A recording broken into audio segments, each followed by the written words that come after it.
नमस्कार, आप सभी का स्वागत है हिंदी वरदान ऑनलाइन क्लासेस में। मैं प्रियंका आप सबका स्वागत करती हूँ। आज हमने हिंदी साहित्य के लेखन जो हमारे क्लासेस चल चुके हैं उसके हमने कुछ प्रश्नों को लिए हैं और ये आपके एग्ज़ाम के पर्पज़ से बहुत ही महत्वपूर्ण साबित होंगे। आप इन प्रश्नों को हल कीजिए और प्रश्नों के उत्तर को बताइए कि कौन से प्रश्न आपके आ रहे हैं। ऑप्शन दीजिए कमेंट में। चलिए स्टार्ट करते हैं हमारा प्रश्न का। तो हम समय नहीं बर्बाद करते हुए प्रश्नों को शुरू करते हैं। पहला प्रश्न हमारा है हिंदी साहित्य के लेखन प्रश्नोत्तरी। जो हम ये प्रश्न जो कौन से हमारे लेखन परंपरा पे, जो भी हमारे हिंदी साहित्य की लेखन परंपरा पे जो क्लासेस चली हैं उन्हीं क्लासेस में से हमने कुछ प्रश्नों को तैयार किया है। उन प्रश्नों को हम देखते हैं। पहला प्रश्न है हिंदी साहित्य के इतिहास के नामकरण काल विभाजन पर आधारित प्रश्नोत्तरी है आपका। इतिवृत्त और आलोचना का समवेत रूप होने से यह इतिहास आज भी प्रकाश स्तंभ बना हुआ है। इस कथन में इतिहास की ओर संकेत किया गया है। उसके लेखक कौन है? तो आपको पता ही है इतिवृत्तात्मक आलोचना जो है ये किसकी है? तो आपकी शुक्ल जी की है। किसकी है ये इतिवृत्तात्मक आलोचना? किसकी है? शुक्ल जी की है।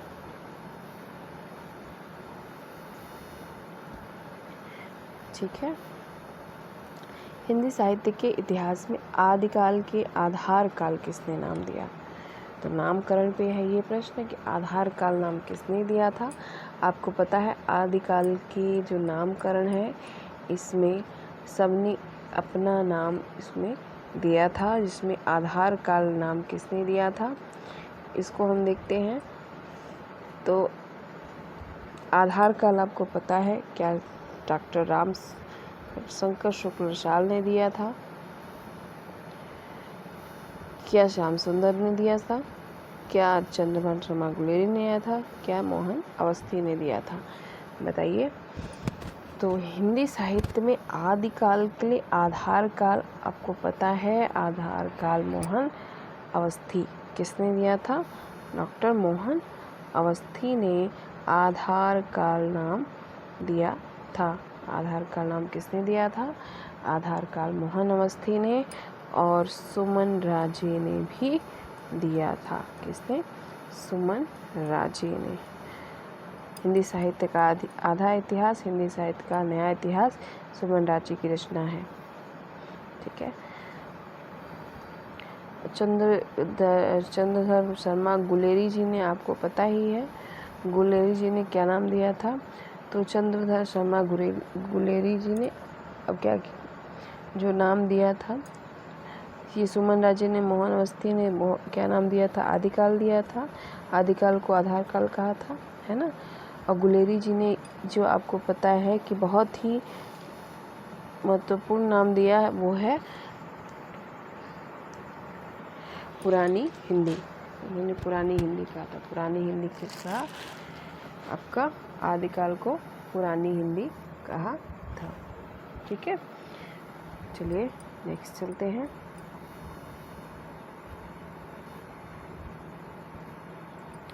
रामचंद्र शुक्ल ने हिंदी साहित्य के इतिहास का काल विभाजन जो किया था किस नाम से अभिहित किया था?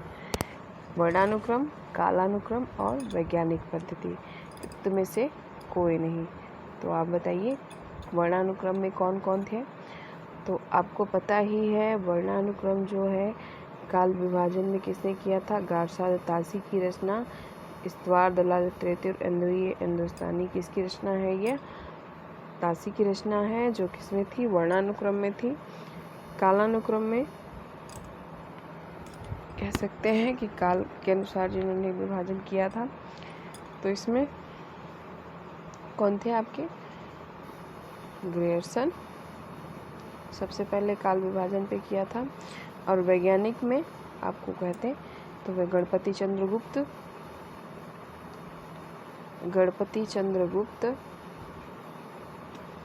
और उक्त में मतलब कौन सा होगा? ठीक है। आपको बता दें शुक्ल जी की जो रचना है उन्होंने विधेयवादी पद्धति का इस्तेमाल किया था। कौन सी पद्धति? विधेयवादी पद्धति, जिसमें सामाजिक, सांस्कृतिक, वैज्ञानिक सभी इतिहासों को समावेशित किया गया है। हिंदी साहित्य का संवेदना का विकास।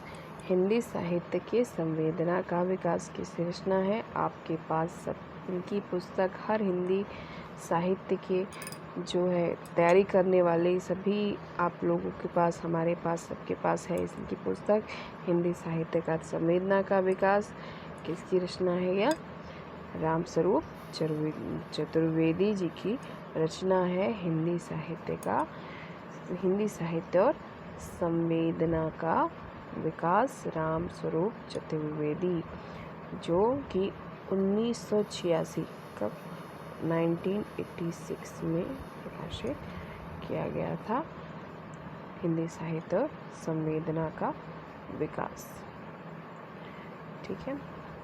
और इनका देख लेते हैं नगेंद्र जी का। तो आपको पता ही है, नगेंद्र जी ने हिंदी साहित्य का बृहद इतिहास जो दिया था। हिंदी साहित्य का बृहद इतिहास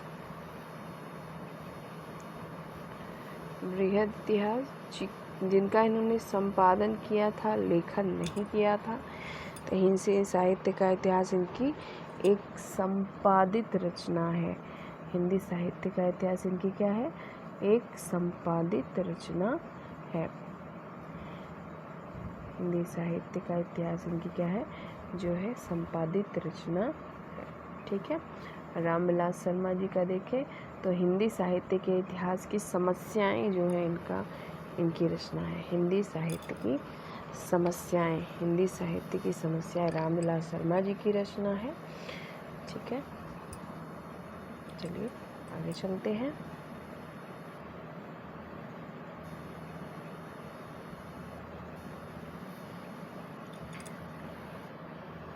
रामचंद्र शुक्ल ने हिंदी साहित्य के इतिहास का काल विभाजन के आधार पर किया। तो हम लोगों ने पढ़ लिया है कि हिंदी साहित्य का अध्ययन कौन से वाले में हुआ। हिंदी साहित्य लेखन की सबसे विकसित पद्धति कौन सी है? सबसे विकसित पद्धति विधेयवादी, वर्णानुक्रम, कालानुक्रम पद्धति, इनमें से कोई नहीं। तो सबसे विकसित आपको पता ही है, शुक्ल जी के इतिहास के बाद जो लिखा गया लेखन परंपरा का, उसमें सभी जो रचनाएं की गई हैं, सबसे हम कहें तो सुनियोजित ढंग से जिनका इतिहास है वो आपका शुक्ल जी का है। तो शुक्ल जी का जो लेखन पद्धति थी, उन्होंने क्या किया था? विधेयवादी पद्धति को इस्तेमाल किया था। और वर्णानुक्रम गार्साती जो पहले के होते थे, और कालानुक्रम आपको पता ही है ग्रियर्सन की है। तो सबसे ज़्यादा जो है कौन सा हो सकता है सबसे विकसित? आपका विधेयवादी पद्धति, है ना।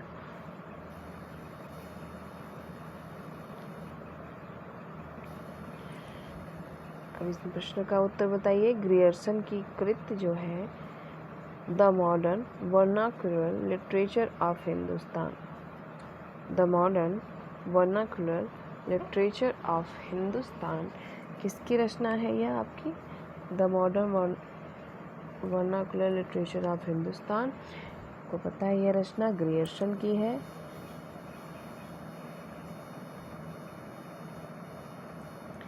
ग्रियर्सन की है, कब प्रकाशित हुई थी? 1888 ईस्वी में। और इसका संपादन किया था डॉक्टर किसने? लक्ष्मी सागर वार्ष्णेय ने, डॉक्टर राम कुमार वर्मा ने, जगदीश चंद्र गुप्त जी ने, डॉक्टर किशोरीलाल गुप्त ने। तो किसने किया था? डॉक्टर किशोरीलाल गुप्त ने किया था। कब किया था? 1957 में। 1957, क्योंकि हमें डेट भी ध्यान में रहना है।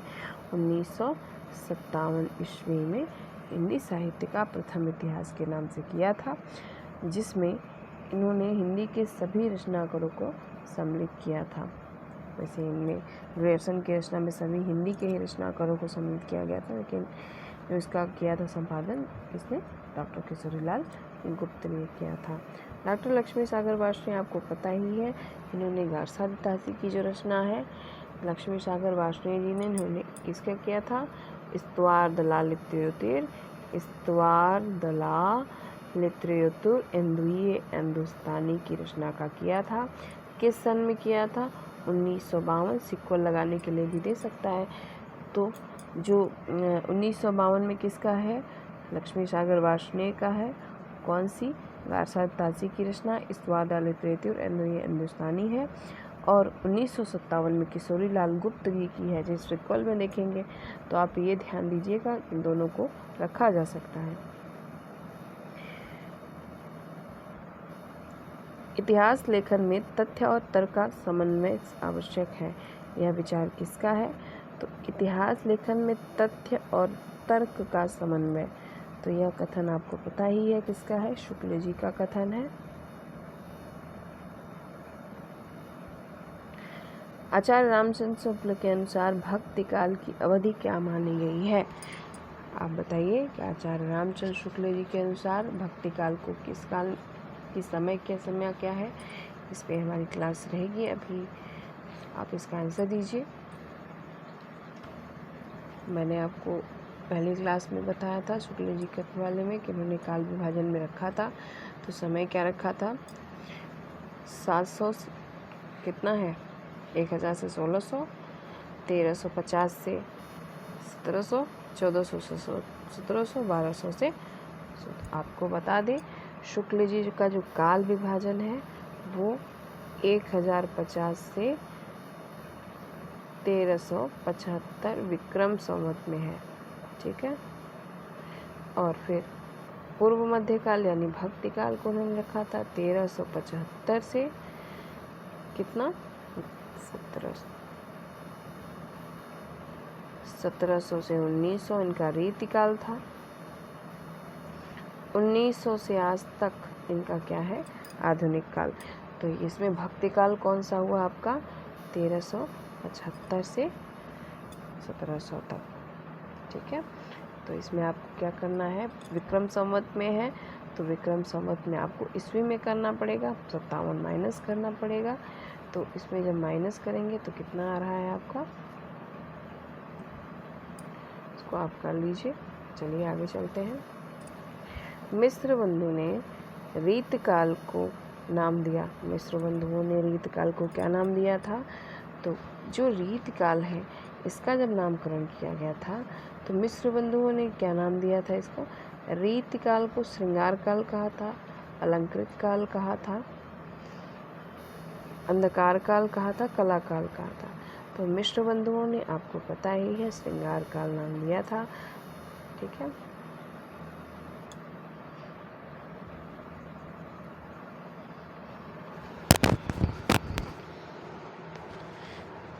अंधकार काल आपको कला काल रमाशंकर शुक्ल साल ने दिया था। तो मिस्र बंधुओं ने नामकरण जो किया था तो इनका कौन सा बताइए, आप भी उत्तर दीजिए इसका।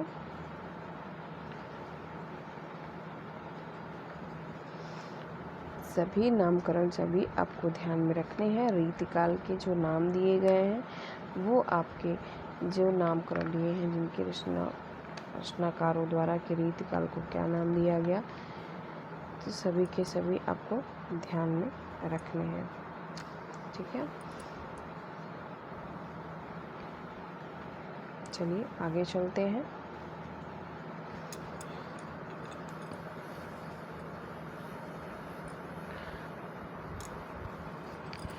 तो फिर आज इतना ही। हमने जो क्वेश्चन लिए हैं आपको मैंने बताया कि लेखन परंपरा के जो जितने भी प्रश्न हमारे हैं सब लेखन परंपरा पर आधारित है।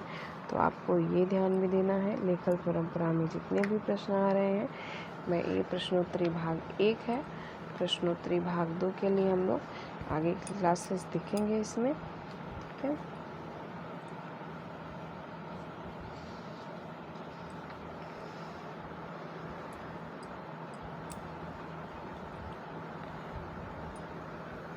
चलिए ठीक है, 1 मिनट, सॉरी इसके लिए ये प्रश्न जो है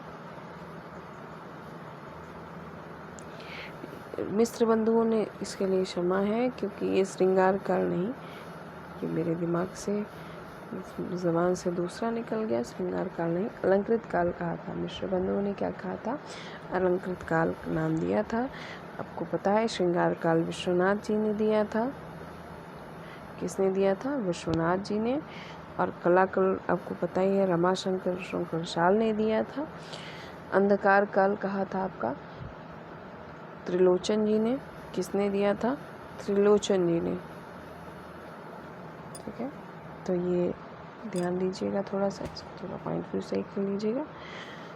चलिए फिर मिलते हैं नेक्स्ट क्लास में। आपको पता ही है ये जो हमारी क्लासेस हैं हिंदी वरदान ऑनलाइन क्लासेस में आपको सभी यूपी के टीजीटी, पीजीटी, एलटी के सभी आपको क्लासेस मिलेंगी।